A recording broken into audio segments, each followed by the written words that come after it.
am Vishnu Siddharth. Welcome to my channel #VSK. Here I am with the eighth video, which is in the series of financial literacy for kids. Today, let's start with one of the basic economic topic, which is what is GDP. This is going to be a brief to kids. So, without any further delay, let's start. GDP is very simple. It is nothing but the money you spend, be it any reason or any place. The money you spend will consider your persons or your GDP. Can be for your burger or your school fees or your beautiful toys. It all comes under GDP. But if it's so simple, then is it over? No. GDP is a lot more. Before you spend money, you should ask three questions: whom to pay, why to pay, and where does all the money count? Before we answer these questions, let's go into the introduction or the definition of GDP. So let's keep this aside. GDP is a measure of the money for all the goods and services produced in a specific time period or for a specific place. It's the products or anything you buy with the use of money. GDP full form is gross domestic product. Now, as we know the definition, it will be a bit clear for everyone that GDP is related to the money spent. Whom to pay is the first question we need to ask. So, be it the doctors for their treatment or your beautiful dresses for the dress designers or the car your father bought and even the Netflix subscription you bought yesterday. Everything comes under one topic, that is GDP. Let's take the example of your living room. It's a very beautiful sunlight today, and you have your TV being watched with your favorite cartoons, which costs rupees 199, and you have your famous painting of Life is Good, which is 200 rupees. And to keep this clean, you have a maid who cleans everything and does service to you, who you pay 250 rupees every month. So here you can find two things. One is services like the maid and products like the television. Now, these two are the main components of GDP, which make it all together very, very big and important. Second question, why to pay? As we already discussed, let's summarize this quickly. We have 2 points why we should pay. First is for the services and the products you buy or you get from the use of money, be it in the examples or different places, and it's even for a specific time, place, or permanently. Let's take A and B together. Your father doesn't pay anyone for any reason simply. He thinks and then he pays for a specific person who is useful and worth paying. So this is for services and products which are useful and for a specific time. Like the maid, you have a specific time she is working, not all the time. But paintings is permanent there. When you're renting for a specific time, you can have a specific rent. But as you extend your renting, you need to pay more to the owner. C question. Where does all the money count altogether? Where all counts in these money that you spend is called the GDP. GDP can be for a country or for a state, a person, or even a company. Hmm.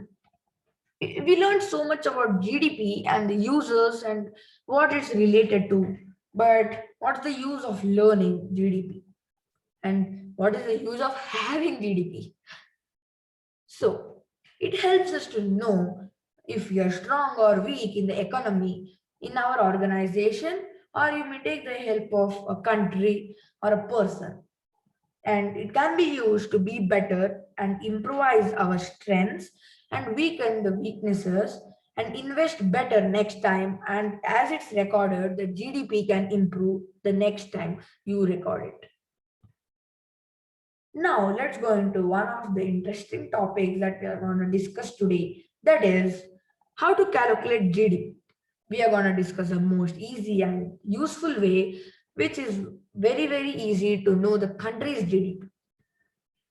The formula is GDP is equal to C plus I plus GS plus NE. This is even tough than algebra. But don't worry. Let's start with our first element, that is C. C is consumption. Anything you consume. Consumers, or you may say consumers, are the people who buy or sell. So if you buy a toy, you are a consumer.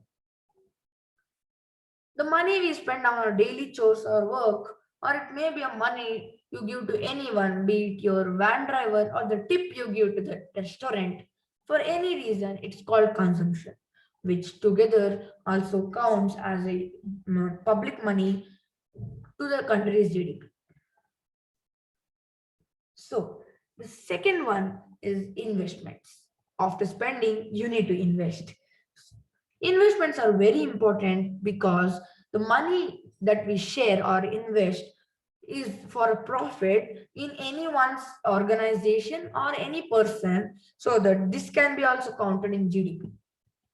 GDP or in GDP, the investments is very important because it can help us grow in our business or life.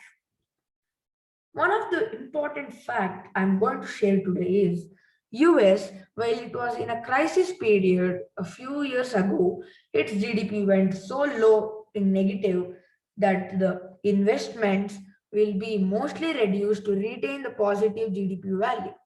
But even if the country's GDP is so high, then also the investments will be reduced.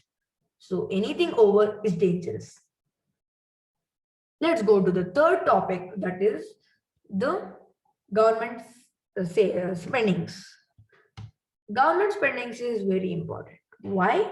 Because every country has a government, be it democracy or a monarchy.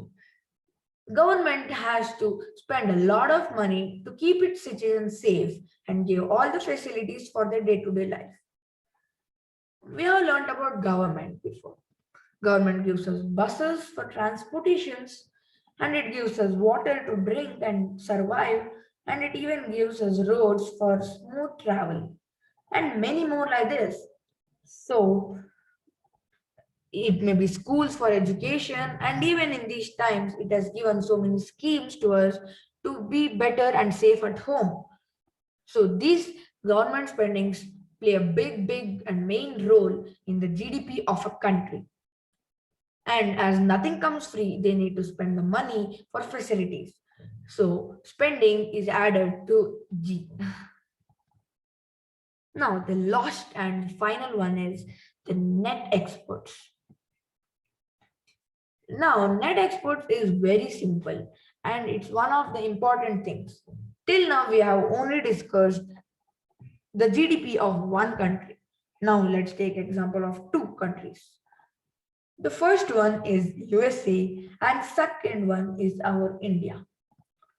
Now imagine India sends one bag of chocolate to America and America in return sends two bags of chocolate to India. Who sent more? USA. First, let's see who is in profit and who is in loss. The net exports can be positive or negative. Remember this because now India sent less and gets more. And if they have to get, they have to pay. So more than USA, India paid a lot. So the net exports of India is negative, and the net exports of USA will be positive. So what is the export? Now from India, if we send something to America, it's an export to India. And while it's arriving at America, it is an import for them, and the vice versa. So it is always better to keep net exports positive as well as the GDP positive so that everything will be in balance. This is about GDP. So if you want to learn more things, thanks for watching. Subscribe and like to the video to get more informational videos in the series and beyond. Let's meet in the next video. Until then, goodbye. Let's end this video with a quick handshake. Boom, boom, hash.